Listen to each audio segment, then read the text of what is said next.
Thank you very much, Mr. Trichet, for all those detailed and enlightening explanations that probably many of us will need to think longer to absorb all the ideas. And your idea about the involvement of the European Parliament is rather revolutionary. And it's music to my ears because I'm the EU fellow at the Lucasian School, but I'm originally from the European Parliament. So I'm quite happy that you found additional responsibility for the European Parliament. So we will open the floor for questions, but if you allow me, I will ask the first question before I call on the public. The debate between austerity measures to reduce the budget deficits, but also between this austerity and the pro-growth approach or policies that will require additional investment and spending on investment is dividing the member states for several months or even years. Of course, both are important to solve the sovereign debt crisis. But for many people, the most crucial issue now is to deal with the high level of unemployment, because unemployment in the EU has raised from 7 to over 10% between 2008 and 2013, and it's even much higher in some countries, and it's much higher for the young people. So we have the future of an entire generation which is at stake. And you are the president of the European Central Bank, and the mandate of the ECB concentrates on price stability, on controlling the inflation, and much less on support for the fight against unemployment through policies or different measures. And looking at the Treaty of the European Union, Article 1 to 7 says that the ECB shall support the general economic policies of the Union. So it's not only about price stability. So do you think there is room there for a more flexible policy that would put the reduction of unemployment at the center, at the core of the measures to be taken? A very good question, of course, and you will forgive me, I will respond as clearly as possible. First of all, only the United States of America is giving, in my memory, 3 goals to its central bank. One goal is price stability, another goal is employment, a third goal is low level of long-term rates. Whether it's a good idea or not to make a body like a central bank responsible for the arbitrage between price stability and growth and jobs is something which everybody can reflect upon. It might appear a little bit bizarre that I would say technocrats, quote unquote, would be responsible for what is probably, if it is really an arbitrage, it is the most important political decision one can imagine. If there were something like an arbitrage between price stability and job creation. The rest of the world, I'm sorry to say that, the rest of the world considers that the central bank should be responsible for price stability. And it is the case both for the European Central Bank in the treaty, which we have to respect, of course, but it's also the case for most of the inflation targeters, which are most of the other advanced economy and most of the emerging economies. Being understood that price stability, reasonable price stability, and we can discuss what is reasonable price stability, not zero increase of prices, but reasonable price stability, and in the advanced economy 2% appears as the reasonable price stability, is a necessary condition but not a sufficient condition for long-term sustainable growth and job creation. That is the reasoning, I have to say, frankly speaking, of the rest of the world. And I have to say that there is a large belief that it is true that when you have a central bank which is highly accommodating when there is a risk that inflation could be below 2% or disanchored below 2%, and the same central bank is practicing a much less accommodating policy, or I would say orthodox policy in terms of its own weaponry, when there is a risk that inflation could be disanchored from the 2% up and higher than 2%, that of course also plays in favor of growth and job creation. So again, this idea that there is no contradiction between price stability understood as symmetric, as I said, and the ultimate goal of growth and job creation is something which is, I think, largely accepted. Now, nobody will ask the United States to change its own legislation. By the way, it's not a treaty in the US, it's entirely depending on the Congress.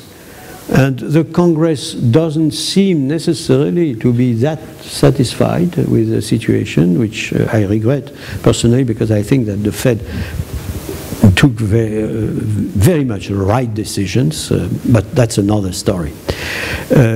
To conclude on that point, the treaty, as you rightly say, says, provided price stability is ensured, it remains our primary mandate. And of course, we are helping all the other goals of Europe, provided we ensure price stability. That's the wording of the treaty. So, to the extent that it is totally unthinkable that the Europeans would change their treaty, I would say, why don't we accept that we have a mandate which corresponds to very largely to what is considered state of the art in the present period, and let's not embark on, I would say, maybe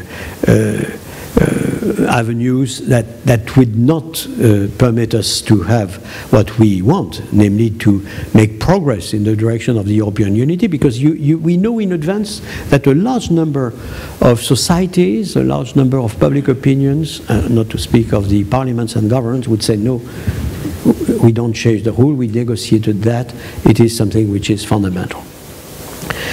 Now, you mentioned, first you have addressed another issue, maybe I was sufficiently long on that. Okay. I think we'll ask a few questions from the floor. So please, there are two microphones where you could go to ask your question. Please introduce yourself clearly before you ask your question. So I think the first hand was really at the back over there. So please, if you could ask your question.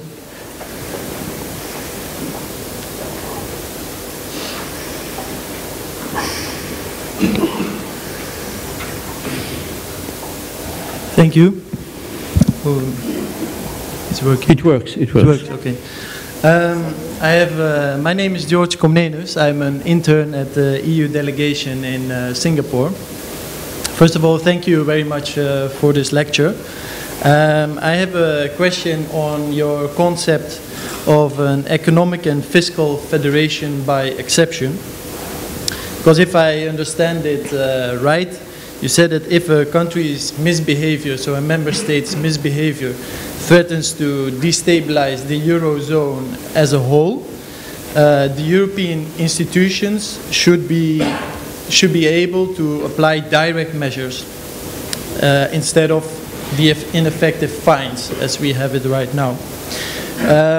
But I do wonder though, whether you really believe that such a federation by exception would be capable of surmounting the socio-economic differences between the core and peripheral countries in Europe, which prevent the Eurozone from being an optimum currency area.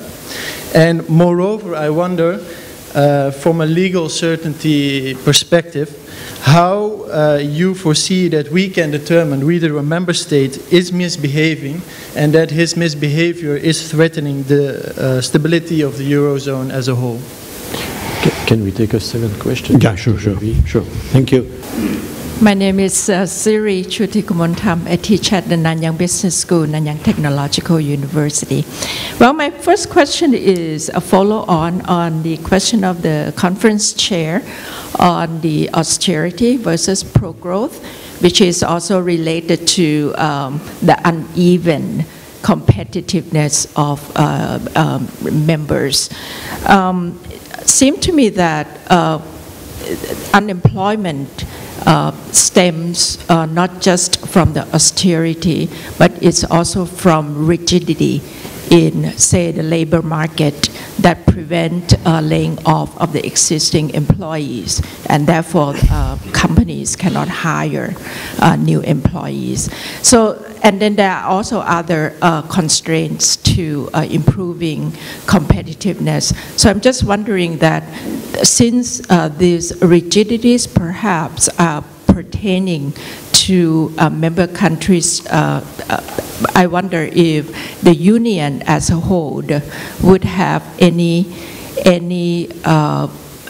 mandate or capability to go into different member countries to help improve or to do anything on that front. And my second question is about the banking union. I understand that it would apply to about 130 European banks that are deemed systemically important, but there are many thousands banks in the euro area, and so I'm just wondering whether the existing banking union is sufficient to stem any further of future crisis. And if you extend the union to all banks, would that create too much cost for banking in the euro area, and would that deter the banking industry? Perhaps some European banks might move out of the euro area or become less competitive compared to other global banks. Thank you. Thank you very much for these questions. On the first question on the functioning of the Federation by exception, again, the innovation is that if there is a disagreement between the existing European institution at the center and one particular country, there will be an arbitration by the Parliament, by the people that are elected by the fellow citizens, as is the case in any federation. So that the executive branches would have to accept the final decisions of the representative of the people. So it's very different from what we have today, which is a decision of the Council enlightened by the Commission and deciding that country X or country Y should apply this or that. And if they don't apply this and that, then you have the fines. So I think that we are in a new universe, which is a universe which is more legitimate in terms of democratic accountability, which is also more operational, because that supposes that those decisions are applied after arbitration. So the government of the country concerned accepts that there is a superior decision, but fully democratic, which is taken. And of course, you have to organize the relationship between the national parliament and the European Parliament for the system to be unchallengeable in terms of all democratic maturing. And as I already said, of course, it would be also respecting the subsidiarity principle. Now, it's true that in some of my presentation I mentioned the fact that it is in exceptional cases where you are putting into question the stability of the whole, but it is exactly what is behind the Stability and Growth Pact. The Stability and Growth Pact was created because we thought that we might put into question the stability of the whole in a single currency area, and that's the reason why it was necessary, according to the secondary legislation of the Maastricht Treaty, to invent that possibility to have recommendation that would be even imposed by fines, and the fines can be big. Naively, we considered at the time that the fines were alpha and omega, and they would suffice to push the country in the right direction. Now we know that it is a little bit more complex and complicated. Again, as I said that with some caution and prudence, and we know that it would be probably very difficult politically to embark on such avenue, as it will be absolutely impossible at the present moment to say let's have a fiscal union and let's merge the budget of Greece and the budget of Germany, and we will all be very happy because there will not be any crisis in the future. But the problem is that you certainly have no agreement of any taxpayer anywhere in Europe to take full responsibility for the taxpayers of another country, particularly if that other country might behave very improperly. And we also know, of course, that there is no such thing in Switzerland, or the cantons have not merged their budget, and in the United States you have no merger of the budget of Texas and the budget of California. So again, we have to reflect a little bit more on that, but I fully agree that it is certainly a complex idea, and that there is not necessarily immediate consensus for going in that direction. If we had a new series of major difficulties, I draw the attention of all the audience on the fact that in the major difficulty that we had since 2008, 2009, 2 new treaties were negotiated and agreed upon. And before 2008, it was considered absolutely impossible to have any new treaty in Europe. So I think we have to be prudent and cautious when we exclude totally this kind of new avenues. Austerity versus growth, it was also a question that you mentioned. I would certainly agree very much with the question and the remark which was made by you, Madam, that you not only have hampering growth, austerity, quote unquote, you have rigidities, you have the absence of the structural reforms, you have the speed limit of many European countries and of the euro area as a whole, which is much too low.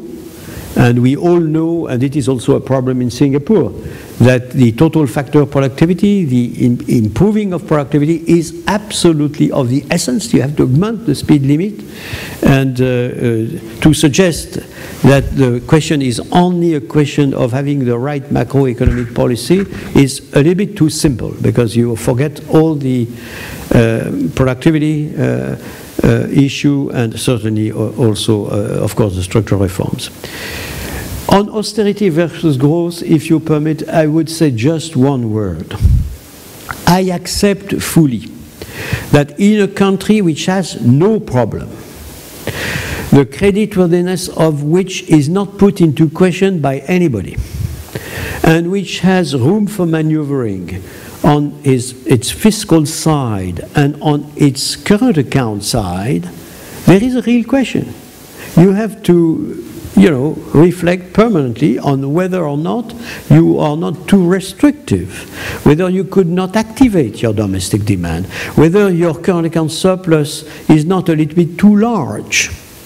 When you have 7.5% of the GDP of current account surplus, maybe you could consider that it's a little bit too high, because then you have to export a lot of capital, and it's not necessarily the best thing to do. Perhaps you could invest in your own country. Perhaps you could have a better, I would say, distribution of revenue in your own country, including, why not, wages and salaries increases and so forth. I accept that. So there are countries where you can really say, aren't we too austere? Shouldn't we be a little bit more active to activate our economy? You have also countries that have a bad budget, that have a current account deficit, and where the quality of the signature is not put into question at all. Such countries exist. To oversimplify, say the US. So I can understand that in the US you have the two schools. Some are saying, all taken into account, you are too austere. You could invest more, you could borrow more and invest more. You have no problem of financing. Interest rates are very low, there is no problem. Why not going in this direction? Practically, it's true that you also have to make an appropriate arbitration between, fiscal restraint or domestic demand restraint and activation of the economy. You know that in the US there are a lot of call for the executive branch to be much more active, or the parliament, the Congress, to be much more active. I accept that, even if it is not because today you have no problem, that tomorrow you won't have any problem. Greece is a case in point. There were no problem in Greece until mid-09. And that was not the ultimate reason why they should activate their economy and not practice austerity. They were dramatically spenders, and of course they were paving the way for a drama, and they had the drama. When you are speaking of countries that were in big deficits, and countries to which the rest of the world is telling at a certain moment, we don't want to finance you anymore. We don't want to finance your budget because the budget, we don't believe your signature. And we don't want to finance your current account deficit.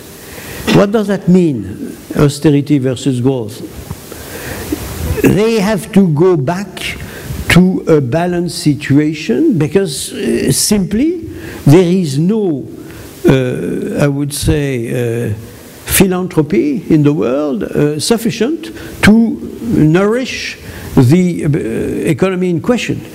For Greece had a current account deficit of 15% of the GDP and a fiscal deficit of 15% of the GDP when all computations were made in the years 09, say. What do you do when the rest of the world says no?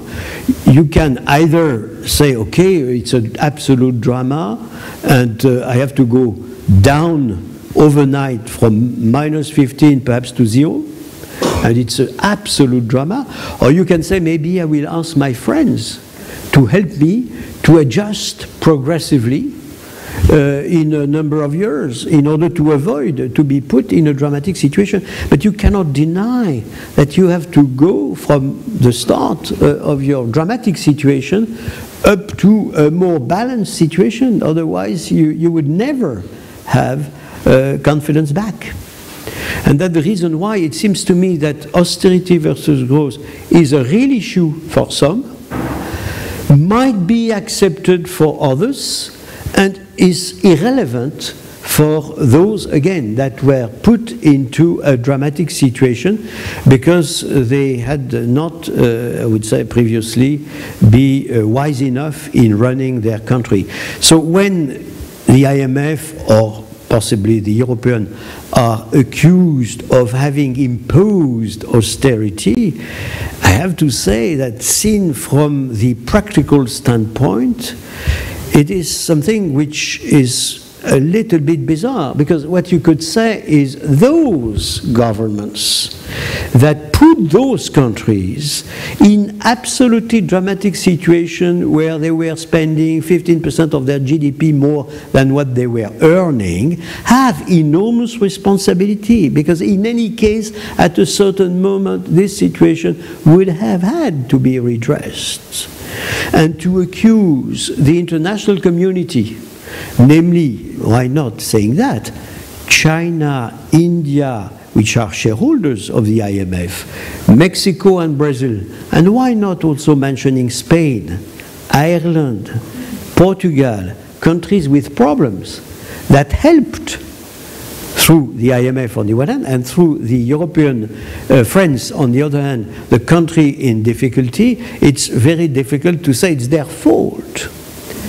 You know, they were helping, obviously, and permitting austerity, quote unquote, or say, going back to a normal situation to be a little bit less dramatic. Of course, all the decisions are taken by the country concerned, the governments of the country concerned. And I, will be very prudent, because the political responsibility that you have when you have the legacy of such bad management before, the political responsibility are very heavy, very, very difficult. But it remains true that you have an immense room for maneuvering between not protecting at all the unemployed and the youngsters that are knocking at the door, and concentrating on those who have the bargaining power because they have a job today, and not diminishing their revenue massively because, it's a political decision. You take into account your society as it is. And then you have necessarily an adjustment which unfortunately relies quite a lot on the unemployment. If you have the political clout, courage, and also the public opinion lucidity to say what is more important is to protect the jobs, then you have to diminish more or less massively the remuneration of those who have a job. It gives back the appropriate level, more rapidly say, the appropriate level of competitiveness, and then you have youngsters that can go back to work and so forth. So it's easy, of course, to say that because it's pure theory. In practice, you have a parliament, you have a public opinion, you have people that are all furious because they were given 15% more than what they were earning, and they don't see why it has now to diminish. And of course, it's easy to say from outside that the governments have to take the courageous decision and so forth. I mean, these decisions are all extremely difficult. But you see, the debate, austerity versus growth, is much more complex than seen from outside. And again, for those countries that have to get back to competitiveness and to creditworthiness, I would say it is going back in an orderly fashion to balance situation and competitiveness in order to get growth and job creation. There is normally no contradiction. You're doing something which is absolutely necessary, imposed by the outside absence of appropriate confidence, and then, and Ireland is a case in point. Ireland did the job and is now in a much better situation. But again, all that is easy to say, much more difficult, of course, to perform. And that last point, banking union, it's a very important decision. Don't forget that the ECB, and particularly the branch of the ECB that has been set up for that purpose, is indirectly responsible for the 1,000 other banks, because they can appeal on the national authorities if need be. But in my memory, the 130 banks that are under the direct supervision of the ECB represents an overwhelming proportion of the balance sheets of the banks in Europe. So I really think that from that standpoint, you have something which is very, very significant. But even for the other banks, if it need be, there is a possibility to look at them without, I would say, having the opposition of the national authorities. Okay, my question is regarding Greece. I would like to know, in an event whereby Greece were to exit the Eurozone and make what is known as the Grexit and introduce its own currency in order to boost its exports, because the new currency will then be traded against the euro and will be far below the euro.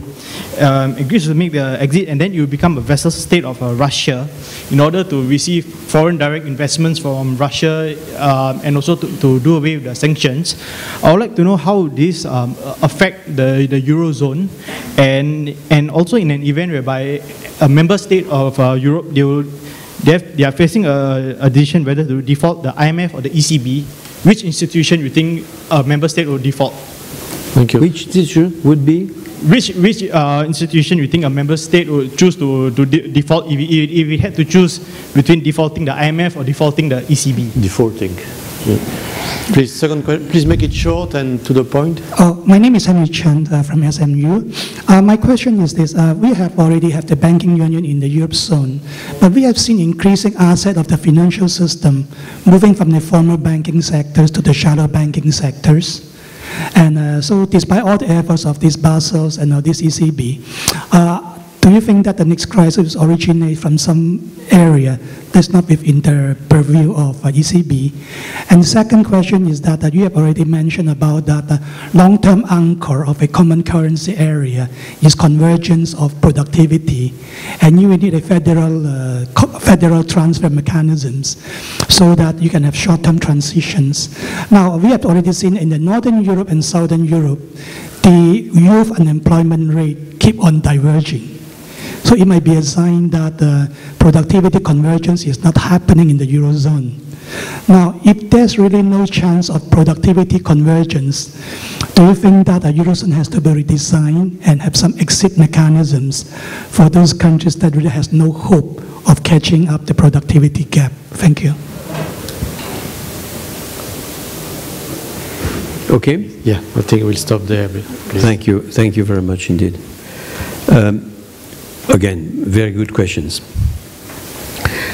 On Greece, let me only tell you that I have been living with Greece in dramatic situation since, even before the crisis, because Greece was a country where you could see clearly that the current account was in deficit and that the nominal evolution of the unit labor cost was bad, that the civil service wages and salaries were going up and up and up and up. So clearly we had a big problem. Then we had, of course, the start of the sovereign risk crisis in 2010, a very acute episode in May 2010. Then we had an acute episode in 11. Then we had an acute episode in 12. Okay. So for me, Greece is a permanent problem. That being said, and it is the paradox of the situation, Greece did a very hard work to get back to balance. And from the minus 15%, Greece came to practically zero. From minus 15% of current account, from minus 15% of fiscal deficit, they are, at the moment I'm speaking, back to a primary surplus. So Greece did a job which is more or less similar to what has been done by Ireland, by Portugal, by Spain, starting from a much more dramatic starting point, and with, of course, a legacy of debt outstanding, which is much more dramatic. But it is precisely at the moment where Greece was about to recover its competitiveness and was, again, about to recover or consolidate its creditworthiness, that you have this political problem of first magnitude. A new government arrives with, I would say, a number of promises that are good for some of them, including we want to stay in the euro area, and objectively bad for others because they would call for losing in terms of competitiveness, in particular, the ground that had been gained before.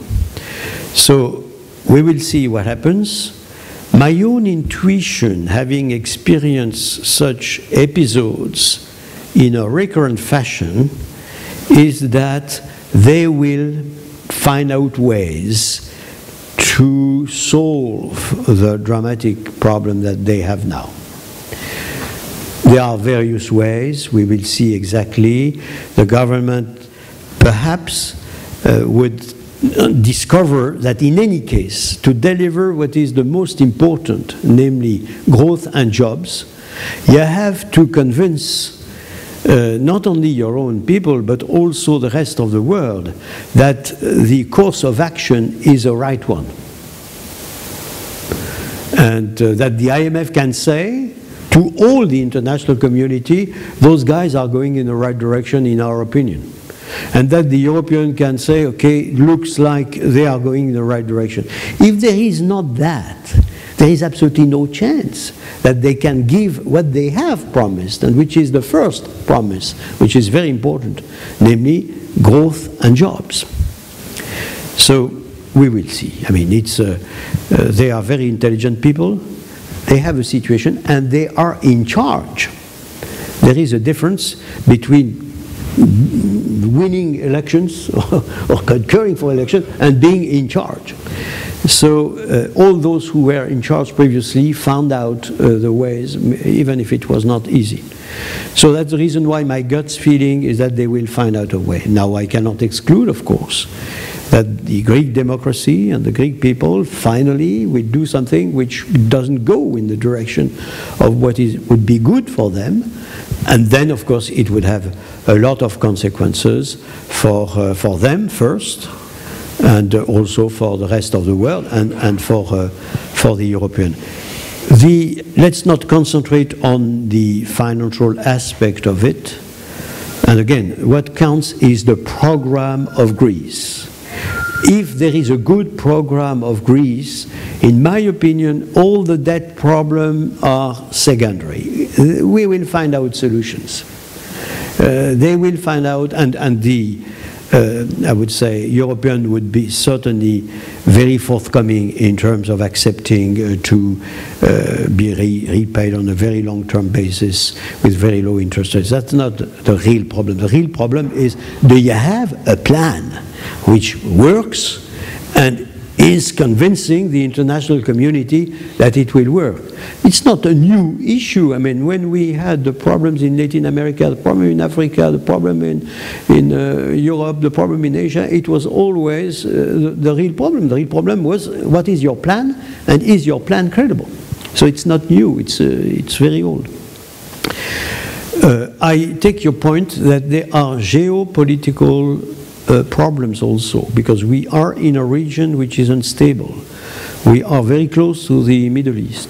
We are very close to the Balkans. The Balkans are not entirely stabilized. We have the Ukrainian-Russian problem. And all this is creating an additional element in a situation which is very complex. So I fully accept that this dimension, which is more of a geopolitical dimension, has also to be taken into account.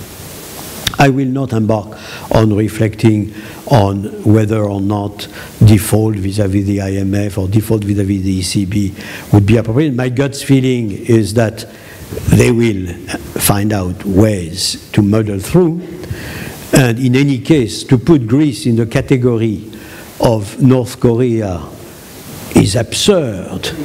You know, the standard of living of Greece is very high. The wealth of the Greek people are very high. So, I mean, it's a little bit surrealistic, you see. Of course, we have a real problem. That real problem is there. But, I mean, it would be very bizarre that a wealthy country like Greece, obviously, and that a standard of living, high standard of living country like Greece would be incapable to solve problems that are solvable. We will see. I mean, again, I express my sentiment. Shadow banking, of course, we have there a real issue. The financing of the US economy is made through markets at the level of 80%, 85%. The banks are financing the rest, say 20%. In Europe, it is exactly the contrary. Banks are financing, say, 75%, and markets 25%. So we have a real issue there, and we have to go through, in Europe, through a financing which would be much more a disintermediate financing, with markets playing a much more important role than what they are playing today. Of course, you could say this is abominable shadow banking. We have to be very careful in order to be sure that the securitization process is done much more seriously than what was done in the past, in the US in particular, that we have to be absolutely sure that we are not recreating bubbles and risks of all kinds. But I think that the ECB is right to try to accompany a move which is, going progressively to a proportion of financing of the European economy through markets that would be higher than what it is today. And again, I don't want to neglect the question and the pertinence of the question. And the last question on Northern Europe, Southern Europe. I mean, of course, I see to which extent this idea is ingrained in all observers' mind. You have the north of Europe, which is competitive, powerful, productivity-based, and so forth, and you have the south of Europe, Mediterranean, and so forth. Okay. No, the rich and the poor. Rich and poor, really? Who was given 20% augmentation in terms of wages and salaries in the civil service? Do you want me to tell you which country? Germany. So the rich, quote unquote, had 20% augmentation in euros from the 1st January 99 up to December 09. Who are the poor? Maybe the Greek. 117%. 117. Not surprisingly, the rich became much more competitive because tightening belt was the rule of the game, not only for civil service, for everybody. And of course they were starting from a very difficult position, because the paradox is at the beginning of the euro, Germany was not competitive. Germany had a current account deficit. And Germany, I was told myself during the first 4 years of my term, how can you run the euro area with a sick man, which is the biggest pupil in the classroom, and which is Germany? How can you run with that sick man? And I was responding, they started with a competitive position which was no good, but they are making a lot of efforts, and every year they are regaining 1% of cost competitiveness on the average. So you cannot say that they are doing nothing. They are working on them. But you see all the paradox of the situation, the rich, the poor. Who's the rich? Who's the poor?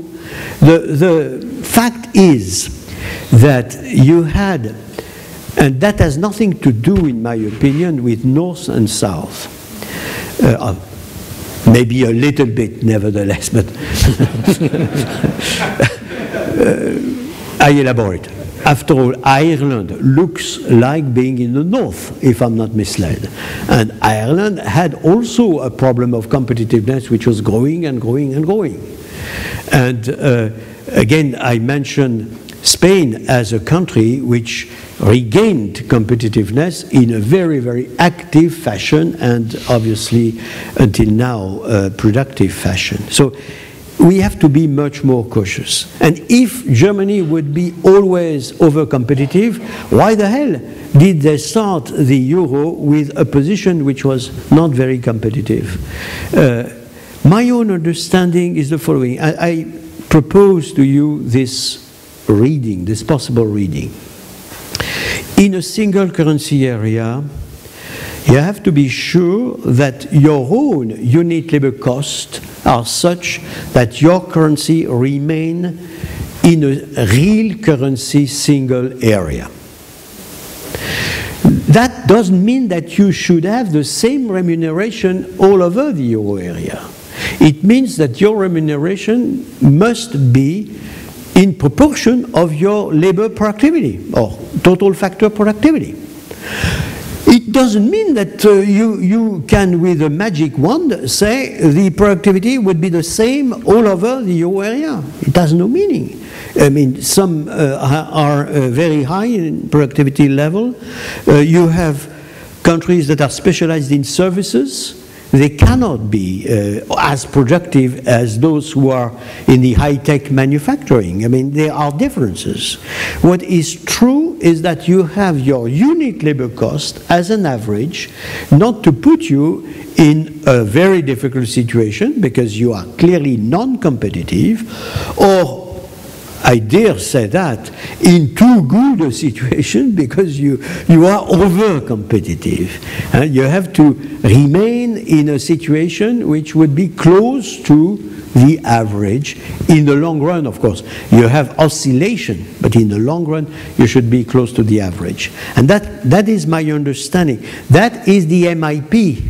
I mentioned the MIP. The MIP doesn't say they should converge toward the same labor productivity or total factor productivity level. It doesn't say they should have the same level of nominal remuneration. It says let's look at the unit labor cost in order to see that it is appropriately balanced. And this idea that you must have countries that are permanently financing other countries is unsellable anywhere in the world. You cannot convince people that it is normal that they work hard and that they are financing permanently other countries that are not working that hard. You have to convince people that everything is balanced and everybody has to take into account its own capacity. So there are a number of naive presentations that I would say we have to beware of. Of course, the solution is good management at the level of the center, a good commission, a good council, a good SGP, a good MIP, a good banking union, and a good parliament. Because after all, they are the representative of the people. And they must have the last say. In each country and at the level of Europe as a whole, because I really trust that we need the ultimate decision taken by the MPs. Thank you very much, and on behalf of the Lee Kuan Yew School of Public Policy and on behalf of the EU Center in Singapore, thank you very much for being so clear in explaining the past difficulties and the future challenge of the Eurozone and the common currency, and thank you to the audience for contributing your very interesting questions.